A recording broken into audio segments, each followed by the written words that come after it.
Дорогие ветераны, труженики тыла, мы склоняем головы перед вашим подвигом и вкладом в общую победу. Спасибо, что продолжаете учить нас подлинному патриотизму. Крепкого здоровья, бодрости духа и благополучия всем вам. С великим праздником! С Днем Победы, друзья!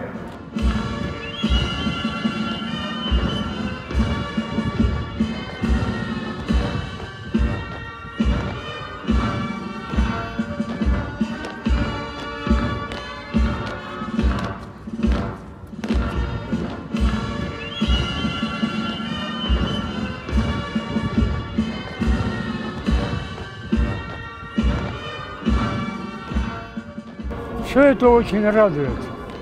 А я был минометчиком, был разведчиком. Вот. Другие должности исполнял. У меня очень хорошая семья. Мне готовы. Ну, готовы на руках носить.